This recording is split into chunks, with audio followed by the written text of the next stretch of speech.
اور چوتھا ذریعہ جو ہے وہ کتابت ہے۔ امام شافعی رحمۃ اللہ علیہ فرماتے ہیں العلم صید، علم جو ہے یہ شکار ہے، والکتابۃ قید، اور اس علم کا لکھنا یہ اس کو قید کرنا ہے، جیسی کسی چیز کو پکڑ کے پنجرے میں بند کر دیتے ہیں۔ بلکہ حضرت انس رضی اللہ تعالی عنہ فرماتے ہیں قید العلم بالکتابہ، علم کو قید کرو، محفوظ کرو لکھنے کے ذریعے۔ بعض حضرات نے اسے حدیث بھی قرار دیا لیکن یہ ضعیف ہے۔ ایک انصاری صحابی نبی علیہ الصلوۃ والسلام کے پاس شکایت کرتے ہیں، یا رسول اللہ آپ سے سنتا ہوں بھول جاتا ہوں، کیا کروں؟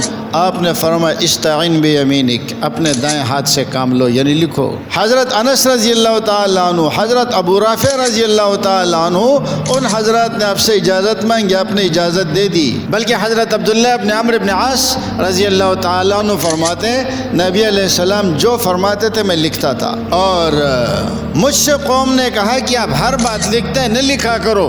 بعض دفعہ نبی علیہ السلام غصے میں ہوتے ہیں، بعض دفعہ آپ خوشی میں ہوتے ہیں، بعض دفعہ ناراض ہوتے ہیں، صدمے میں ہوتے ہیں، تو ظاہر ہے کہ بعض دفعہ غصے میں ایسی باتیں نکل جاتی جو انسان کی مقصود نہیں ہوتی۔ ایسا نہ ہو کہ آپ وہ بات بھی لکھ لیں۔ رسول اللہ صلی اللہ علیہ وسلم انہوں نے آ کر مسئلہ رسول اللہ صلی اللہ علیہ وسلم سے پوچھا کہ جی لوگ تو مجھ سے یوں کہتے ہیں کہ میں آپ کی ہر بات نہ لکھوں۔ علیہ الصلوۃ والسلام نے فرمایا لکھو، قسم ہے اس ذات کی فوالذی نفس محمد بیدہ ما یخرج من بینہما الا الحق، ان دو ہونٹوں کے درمیان سے حق کے سوا کچھ نہیں نکلتا۔ چاہے میں غصے کی حالت میں ہوں، چاہے میں صدمے کی حالت میں ہوں، غلط بات کبھی میری زبان سے نکلے گی نہیں۔ آپ علیہ الصلوۃ والسلام فتح مکہ کے موقع پر ایک خطبہ دے رہے ہیں اور اس میں آپ نے بڑے احکامات بیان کیے، تو ایک یمنی شخص کھڑا ہوا، کہنے لگا یا رسول اللہ صلی اللہ علیہ وسلم مجھے یاد نہیں رہتا، میرے لیے لکھوا لیں۔ اس کا نام ابو شاہ تھا۔ نبی علیہ السلام نے فرمایا اکتبوا لابی شاہ، ابو شاہ کے لیے لکھو۔ آپ علیہ السلام نے جو عامل بھیجے تھے مختلف علاقوں میں زکوٰۃ اور صدقات وصول کرنے کے لیے، ان کو بھی آپ علیہ الصلوۃ والسلام نے صحیفے لکھ کر دیے، مسودے لکھ کر دیے کہ اس کے مطابق عمل کرو۔ مختلف بادشاہوں کو آپ نے خطوط لکھے جو آج تک محفوظ ہے۔ کوئی وفد آپ کی ملاقات کے لیے آتا تو آپ اس کو شرعی ہدایت لکھ کر کے دیتے تھے۔ معلوم ہوا کہ کتابت کا رواج بھی تھا اور بڑے زور و شور کے ساتھ تھا۔ پھر صحابہ کرام رسول اللہ صلی اللہ علیہ وسلم کی وفات کے بعد صحابہ کرام کے صحیفے موجود تھے۔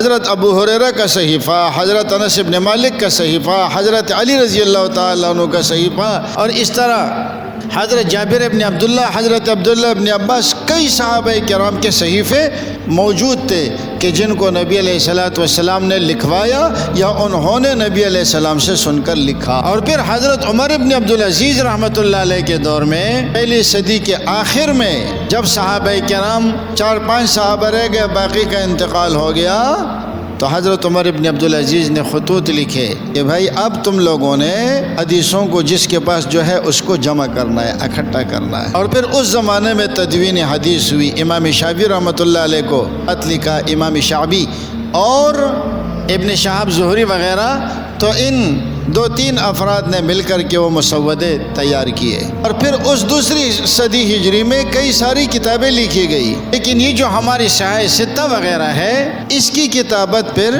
2 صدی کے بعد ہوئی ہے۔ اب سوال یہ ہے کہ منکر حدیث پوچھتا ہے کہ امام بخاری، مسلم، ابو داؤد، ترمذی، نسائی، ابن ماجہ یہ کتابیں کہاں سے آئی؟ بھائی یہ وہاں سے آئی کہ جو لوگ سینہ بسینہ حدیثوں کو یاد کرتے تھے، جن کے پاس حدیثوں کے صحیفے موجود تھے، اور یہ حدیثوں کی باقاعدہ ان سے پہلے کتابیں لکھی جا چکی تھی۔ امام ابو حنیفہ رحمۃ اللہ علیہ کی کتاب الاثار اور اسی طرح کتاب الزہد، کافی کتابیں لکھی گئی تھی۔ باقی کتابیں ان لوگوں سے جن کے سینوں میں حدیثیں موجود تھی، ان لوگوں سے احادیثیں اکٹھی کی گئی، اور اس کے بعد یہ کہ کتابیں وجود میں آئی۔ تو یہ کہنا کہ احادیث کہاں سے آئی، یہ ان لوگوں کی بات ہے کہ جو آج دیکھتے ہیں، جیسے ہم آج دیکھتے ہیں نا کہ یہ کیسے یاد ہو سکتا ہے، اوروں کو چھوڑو، ڈاکٹر ذاکر نائک کو کیسے یاد ہے؟ آپ مسئلہ سوال پوچھتے ہیں، وہ آیت پڑھتا ہے، نمبر بھی بتاتا ہے، سورہ بھی بتاتا ہے۔ اگرچہ بیچارہ آیت پڑھنے میں کمزور ہے، شاید کسی قاری صاحب سے نہیں پڑھا ہوگا، لیکن یہ ہے کہ اس کو یاد ہے۔ آپ حدیث پوچھے، وہ کتاب اور حدیث نمبر بھی بتا دیتا ہے۔ تو اگر آج کے زمانے میں ذاکر نائک جیسے لوگ موجود ہیں تو پیغمبر علیہ السلام کی صحبت یافتہ صحابہ کے بارے میں کیا خیال ہے؟ پھر اللہ تعالیٰ نے یہ حفاظت فرمائی، اس کے لیے اللہ نے ایسے لوگوں کا انتخاب کیا جو غضب کے ذہین تھے۔ امام بخاری رحمۃ اللہ علیہ کے سامنے کسی نے 100 حدیثیں پڑھی بطور امتحان کے۔ مقصد یہ تھا کہ دیکھتے کہ ان کو حدیث کا علم ہے یا نہیں۔ ایک حدیث کی سند دوسرے کے ساتھ لگائی، دوسرے کے تیسرے کے ساتھ، یوں حدیث وہی ہے، سند آگے پیچھے کر دی۔ امام بخاری رحمۃ اللہ علیہ کھڑے ہوئے، پہلے اس نے جو پڑھی تھی نا 100 حدیثیں اس نے پڑھی تھی، ان 100 حدیثوں کو اسی ترتیب سے اس سند سے پڑھا جو سند اس نے پڑھی تھی۔ پھر کہا یہ ساری تو نے غلط پڑھی ہے، پھر اس نے وہ صحیح سند اٹھا کر کے اس حدیث کے ساتھ ڈال دی۔ کوئی مذاق تھوڑی ہے۔ ایسے محتاط لوگ۔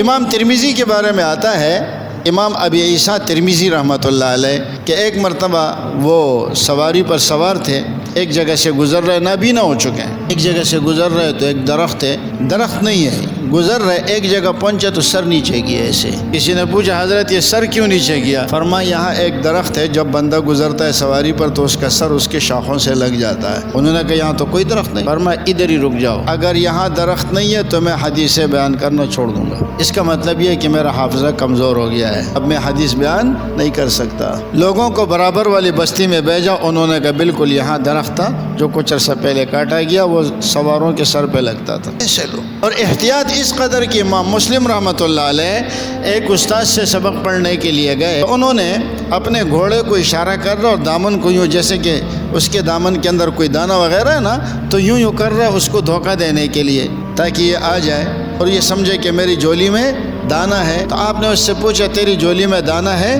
اس نے کہا نہیں، یہ تو صرف اس کو بلانے کے لیے ہیلا کر رہا ہوں۔ مانے لگے جو جانوروں کو دھوکہ دے سکتے وہ پیغمبر پہ بھی جھوٹ بول سکتے ہیں، میں تم سے علم حاصل نہیں کر سکتا۔ ایسی اللہ رب العزت نے حفاظت فرمائی۔ تو یہ اعتراض کہ احادیث بعد میں لکھی گئی، یہ کتنا محمل اور بیکار اعتراض ہے، صرف اس وجہ سے کہ اب آپ مجھے بتائیں کہ جن لوگوں میں پڑھنا لکھنا گاؤں دیہاتوں میں نہیں تھا تو ان کو شرعی مسائل کیسے یاد ہوتے تھے؟ یا آج کے زمانے میں کتنے لوگ ایسے ہیں، اس مجمع میں کتنے ایسے ہوں گے کہ جن کو پڑھنا نہیں آتا لیکن وہ نماز پڑھنے کے لیے آئے ہوئے، تو اس کے کیا مطلب؟ ان کو نماز نہیں آتی۔ ہم چونکہ اس دور کے ہیں نا، تو ہمارے ہاں اگر کتابت ختم ہو جائے تو بس ہم جاہل کے جاہل رہ جائیں گے۔ اور وہ لوگ اس چیز کو عیب سمجھتے تھے، لکھنے کو عیب سمجھتے تھے۔ کیوں؟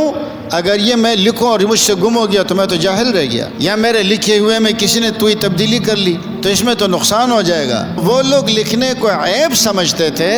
یہی وجہ ہے کہ امام ابو حنیفہ رحمۃ اللہ علیہ فرماتے ہیں اگر کسی شخص نے کسی محدث سے باتیں سن کر لکھی اور یاد نہیں کی تو وہ کہتے ہیں اس کو آگے ان حدیثوں کا بیان کرنا ٹھیک نہیں ہے، تب تک اس کو یاد نہ آئے کہ جی اس کے ساتھ اس کو اس سبق کے دوران کے واقعات یاد نہ آ جائے، ہاں جس دن استاد نے یہ پڑھایا تھا، یہ ہوا تھا، یہ ہوا تھا، یہ ہوا تھا۔ یہ تو ہم جیسے کمزوروں نے جا کر کے لکھنے کے اوپر اعتماد کرنا شروع کر دیا۔ اللہ تعالیٰ اس فتنے سے امت کی حفاظت فرمائے۔